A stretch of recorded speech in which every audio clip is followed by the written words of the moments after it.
Olá pessoal, hoje na nossa aula sobre liturgia, e em concreto é a liturgia da missa que nós estamos estudando nessas aulas dominicais. Isso daqui está parecendo uma escolinha dominical, né? Só que católica, então estamos estudando a missa.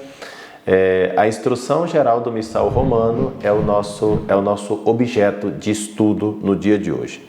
Então, assim como o missal de São Pio V de 1570 consta da bula Quo Primum Tempore, tem uma aula anterior aí sobre ela e depois uma série de normas sobre como celebrar a missa, uma explicação de como celebrar, de como viver a Santa Missa. Também o missal de 1970 de São Paulo VI consta também da chamada Instrução Geral do Missal Romano. A última edição dela é de 2002, porque a última edição típica do missal de 1970 saiu em 2002, quando Josef Ratzinger ainda era prefeito para a Congregação da Doutrina da Fé. Então saiu esse texto de 2002 e é a última atualização que nós temos da Instrução Geral do Missal Romano e também do mesmo Missal Romano. Não sei se vocês sabem, nós estamos aqui em 2021 e já tem alguns anos que aqui no Brasil a CNBB, Conferência Nacional dos Bispos do Brasil, estão tentando fazer uma tradução desse texto de 2002, né? Então eu fiquei sabendo que está muito adiantada, mas não sabemos quando sairá os novos missais, que na verdade é o missal de sempre, o missal que nós temos aí desde 1970, só que com algumas pequenas alterações, melhoras de tradução e coisas do tipo. Estamos esperando. Então, esse texto, Instrução Geral do Missal Romano, é o texto a partir do qual nós vamos descobrindo como celebrar corretamente a Santa Missa. Lá nós temos todas as normas, é uma instrução de como celebrar corretamente a Santa Missa. Então, consta de uma introdução que fala da fé inalterável dos nossos antigos, de uma tradição ininterrupta e das adaptações às novas circunstâncias. É aquela lógica de Pio XII na Mediator Dei, que a liturgia consta de elementos divinos que não podem ser mudados porque vem do nosso divino Redentor, Jesus Cristo, e consta também de elementos humanos que a Igreja pode mexer, adaptar à vontade. Esse princípio já estava no Concílio de Trento, Pio XII é apenas o explicita, né? E depois o Concílio Vaticano II vai na mesma linha através da Sacrosanctum Concilium, a Constituição sobre a Liturgia de 1963, e finalmente aqui na Instrução Geral do Missal Romano, texto esse que se encontra sempre dentro do Missal Romano, esse missal de 1970, e cuja última edição típica é de 2002, então está lá, são as primeiras páginas praticamente do Missal Romano, onde está a Instrução Geral do Missal Romano, e mais uma vez a Igreja vai dizer, olha, nós temos uma fé inalterável, nós temos uma tradição ininterrupta, e é nesse contexto que nós vamos deixar crescer o braço, né? Quem não entender essa analogia está no vídeo anterior. Pode assistir e vai entender o que eu quero dizer com isso. Ou seja, nós podemos adaptar às novas circunstâncias, tendo como chão das mudanças o testemunho de uma fé inalterável e uma tradição ininterrupta. Depois, no segundo momento, a Instrução Geral vai falar da importância e dignidade da celebração da Santa Eucaristia, vai falar depois da estrutura da missa, dos seus elementos e suas partes, a estrutura geral da missa, os diversos elementos da missa, as várias partes da missa, os ofícios e os ministérios na missa, as diversas formas de celebração de missa, como a missa com o povo, a missa concelebrada, a missa com a assistência de um só ministro, a missa celebrada sozinha, por um sacerdote, claro, sempre por um sacerdote. Depois, normas para as formas de celebração da missa, tais como veneração do altar e do evangeliário, genuflexão e inclinação, incensação, purificações, comunhão sob as duas espécies, Vai ter também toda uma parte sobre a disposição e o adorno das igrejas para a celebração da Eucaristia. Depois de uns princípios gerais, a disposição do presbitério para a celebração da Santa Missa, o altar, o ambão e a cadeira do sacerdote, 3 elementos assim bastante centrais na Sagrada Missa. Depois a disposição da igreja, desde o lugar dos fiéis, o lugar onde se coloca o coro que vai cantar, o lugar da reserva da Eucaristia, as imagens sagradas, quer dizer, a disposição do templo. Depois, sobre as coisas necessárias para celebrar a missa, como o pão e o vinho, que são importantíssimos, as alfaias, os vasos sagrados, as vestes sagradas e outras alfaias destinadas ao uso da igreja. Quando a gente fala alfaias, estamos pensando aqui em cálice, em patena,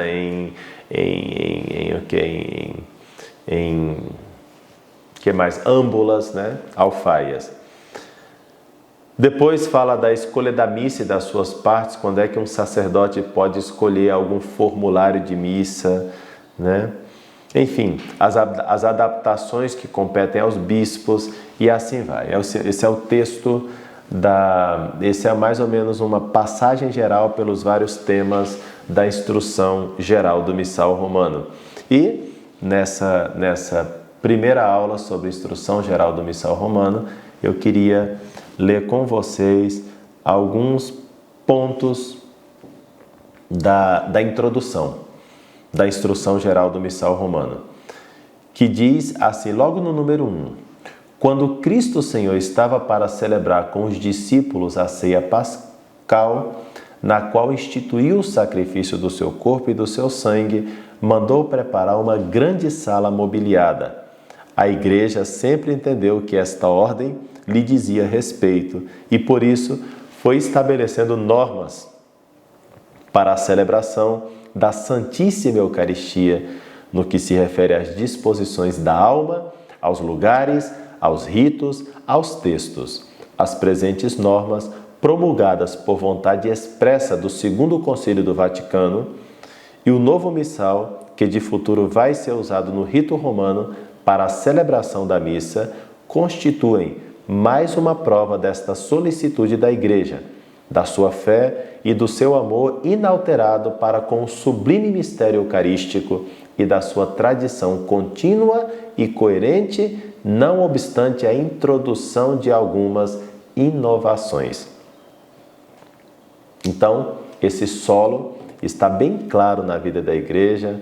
Por amor de Deus, não culpem o Concílio Vaticano II dos abusos que infelizmente depois se fizeram e que inclusive culparam o Concílio Vaticano II. Mas quando a gente lê só esse primeiro número, já se vê o respeito impressionante que o Concílio Vaticano II, a fé, o respeito e a veneração que o Concílio Vaticano II e a nossa instrução geral do missal tem assim para com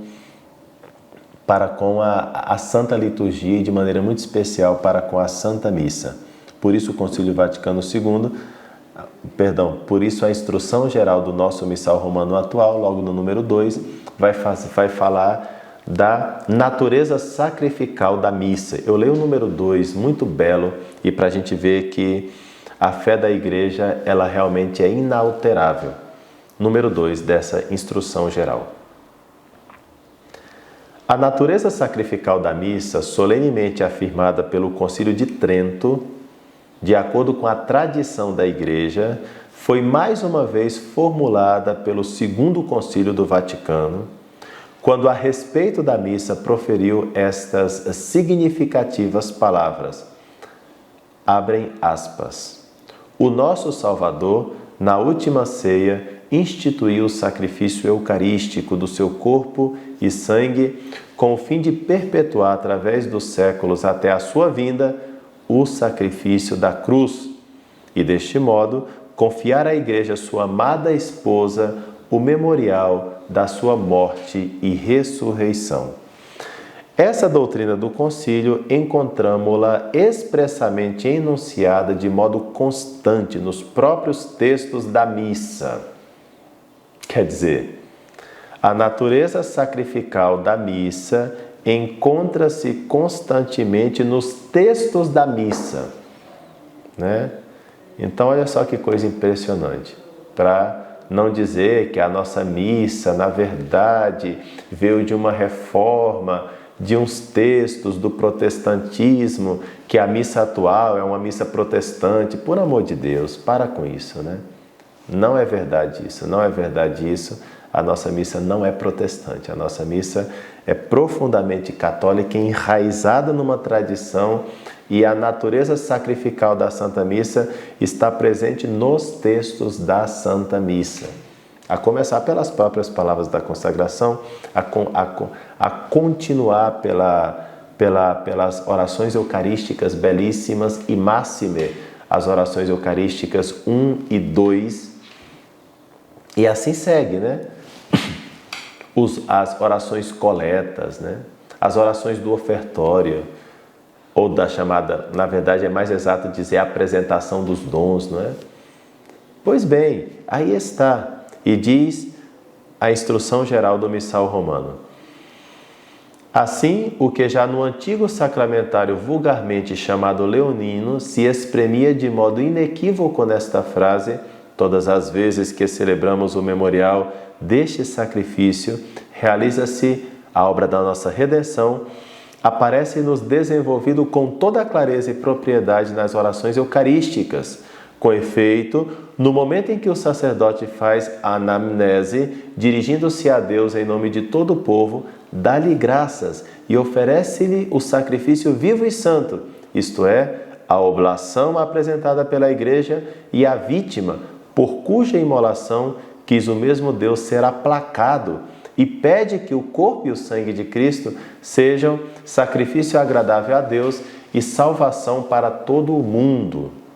Deste modo, no novo missal, a norma da oração lex orandi ecclesiae, lei, norma da oração da Igreja, está em consonância perfeita com a perene norma da fé, lex credendi ecclesiae, a lei, a norma da fé da Igreja. E deve ser assim. A norma da oração deve estar em perfeita consonância com a norma da fé.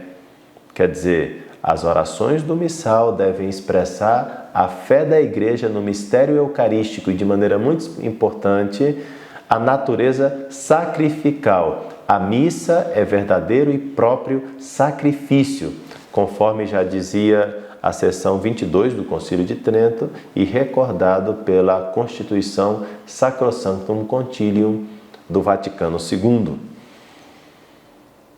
Esta norma, lex orandi, lex credendi, ou a norma da oração em consonância perfeita com a norma da fé, ensina-nos que, exceto o modo de oferecer, que é diverso, existe uma perfeita identidade entre o sacrifício da cruz e a sua renovação sacramental na missa por Cristo Senhor, instituída na última ceia, ao mandar aos apóstolos que a celebrassem em memória dele.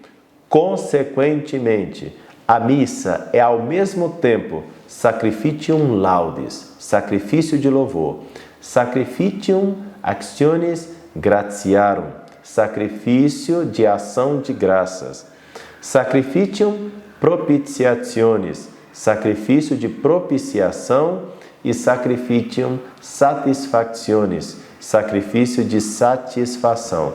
Mas o denominador comum para o louvor, para a ação de graças, para a propiciação e para a satisfação, o denominador comum, aquilo que transpassa cada uma dessas verdades, é o sacrifício. A missa é principalissimamente o santo sacrifício do Senhor, ou seja, a renovação sacramental da realidade histórica e perfeita do único sacrifício da cruz, que não se repete na Santa Missa, mas que se renova, se atualiza pela ação poderosíssima do Espírito Santo. No número 3, a instrução geral do nosso missal romano vai falar do mistério admirável da presença real do Senhor sob as espécies eucarísticas. E a maneira de falar é simplesmente uma maneira de falar que já adora a Deus. E depois, essa mesma introdução vai continuar falando de uma tradição ininterrupta. E vai até explicar como isso aconteceu. Basicamente, isso daqui é o resumão da história que nós já fizemos nos 12 vídeos que antecedem esse vídeo, essa aula de número 13 sobre liturgia, não é verdade? Olha só. Ao enunciar os princípios, número 6, da Instrução Geral do Missal Romano, ao enunciar os princípios que deveriam presidir a revisão do Ordo Missae, ou seja, da missa como nós temos hoje, o Segundo Concílio do Vaticano, servindo-se dos mesmos termos usados por São Pio V na bula Quo Primum Tempore, que promulgava o Missal Tridentino de 1570, determina, entre outras coisas, que certos ritos sejam restaurados em conformidade com a antiga norma dos Santos Padres. Vejam só, um concílio que se entende totalmente em continuidade com o Concílio de Trento e com todos os outros concílios. Na própria concordância de termos, pode já verificar-se como, não obstante o espaço de 4 séculos que medeia entre o Tridentino e o Vaticano II, ou entre o Missal de São Pio V e o Missal de São Paulo VI, ambos os missais romanos seguem a mesma tradição. E se examinarmos atentamente os elementos mais profundos dessa tradição, veremos também como, de uma forma muito feliz, o segundo missal, o de Paulo VI, vem aperfeiçoar o primeiro, o de São Pio V. Número 7. Numa época particularmente difícil como aquela, em que estava em perigo a fé católica sobre o caráter sacrificial da missa, sobre o sacerdócio ministerial, sobre a presença real e permanente de Cristo sob as espécies eucarísticas, o que mais preocupava São Pio V era salvaguardar uma tradição, algo recente, é certo, mas injustamente atacada, e, consequentemente, introduzir o mínimo de alterações nos ritos sagrados. De fato, este missal de 1570 pouco difere do primeiro impresso em 1474, o qual, por sua vez, reproduz fielmente o missal do tempo de Inocêncio III. Além disso, se bem que os códices da Biblioteca Vaticana tenham ajudado a corrigir algumas expressões, não permitiram, naquela diligente investigação dos antigos e mais fidedignos autores, e além dos comentários litúrgicos da Idade Média. Vejam que isso é um resumão daquilo que nós já explicamos amplamente em aulas anteriores. Número 8. Pelo contrário, hoje em dia, aquela Norme Sanctorum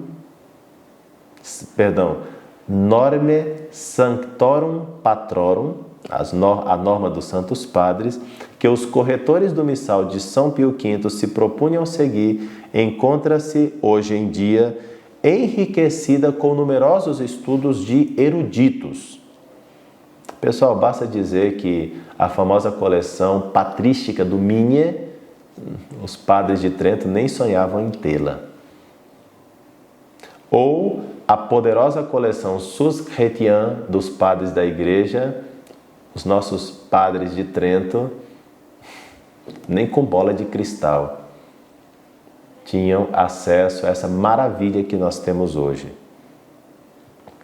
Com efeito, após a primeira edição do chamado Sacramentário Gregoriano, publicado em 1571, os antigos sacramentários romanos e ambrosianos, bem como os antigos livros litúrgicos hispânicos e galicanos, quem assistir às minhas aulas anteriores sobre liturgia sabe do que eu estou falando, né?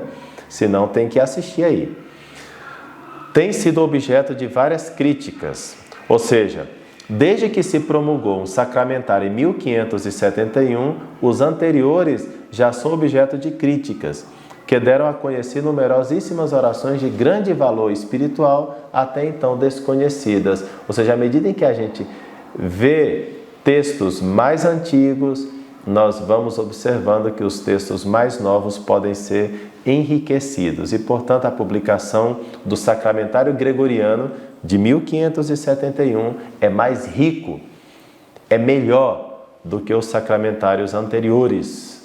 Assim também, devido ao conhecimento das coisas que nós vamos tendo com o passar do tempo, os textos do missal também tendem a melhorar e não a piorar. Então é isso que aconteceu com o missal de 1970, que como nós tínhamos mais conhecimento das coisas da tradição, o missal romano de 1970 melhora aspectos do missal de 1570. Além disso, após a descoberta de numerosos documentos litúrgicos, também se conhecem melhor as tradições dos primeiros séculos anteriores à formação dos ritos do Oriente e do Ocidente. E aí vai, só para dizer que realmente estamos numa tradição ininterrupta e depois, nesse contexto de uma fé inalterável e de uma tradição ininterrupta, então, finalmente, a partir do número 10, o Concílio Vaticano II, e nesse caso, a Instrução Geral do Missal Romano, fala de adaptações às novas circunstâncias. E o número 11 me parece muito interessante, porque diz assim: o Concílio de Trento já tinha reconhecido o grande valor catequético que a missa encerra em si mesmo. Não estava, todavia, em condições de poder extrair daí todas as consequências de ordem prática. Muitos solicitavam que fosse autorizado o uso da língua vernácula na celebração do sacrifício eucarístico. Atentas, porém, às circunstâncias particulares de então, face a um pedido desta natureza, o concílio entendeu que devia reafirmar a doutrina tradicional da Igreja, segundo a qual o sacrifício eucarístico é, antes de tudo, a ação do próprio Cristo e, portanto, a eficácia que lhe é própria não pode ser afetada pelo modo como nele participam os fiéis. E assim, de modo firme e moderado, exprimiu-se nestes termos: embora a missa contenha uma grande riqueza doutrinal para o povo fiel, todavia os padres não julgaram oportuno que ela fosse habitualmente celebrada em língua vernácula, em língua vulgar. Quer dizer, já o Concílio de Trento, os padres tinham pedido a tradução, mas não lhes foi concedida. Então, o não ter sido concedida já é uma realidade também que nós temos que considerar, pelo menos como fato histórico de que foi pedida, não é verdade? E assim, o Concílio de Trento, como que bloqueou, devido às circunstâncias da época, uma série de coisas que era para defender a doutrina tradicional da Igreja. O número 12. Reunido o Segundo Concílio do Vaticano, precisamente com a finalidade de adaptar a Igreja às exigências do seu munus apostólico em nossos dias, prestou fundamental atenção, como já o fizeram de Trento, à índole didática e pastoral da Sagrada Liturgia. E então, sim, o Concílio Vaticano II entendeu que se poderia fazer traduções, que se poderia adaptar também algumas coisas nos cânticos, e assim coisas que nós vamos ver e vamos vendo nas próximas aulas. Com relação à língua latina, o Concílio Vaticano II, na Sacrosanctum Concilium, está de acordo que seria bom manter a missa em língua latina e traduzir algumas partes ao vernáculo, nessa lógica que alguns, especialmente algumas partes do canto, dos fiéis, enfim, é nessa lógica que alguns liturgistas defendem que, por exemplo, a parte eucarística, estritamente eucarística da missa, ali depois do ofertório, incluindo o cânon, bem poderia ser rezado em latim e as outras partes em português ou na língua que for. Mas, enfim, isso daí é a autoridade que determina, Sendo que não pesa nenhuma proibição contra o latim. De fato, o Papa Francisco e todos os papas celebram habitualmente na Basílica do Vaticano em língua latina as suas missas, Então, não tem nenhum problema.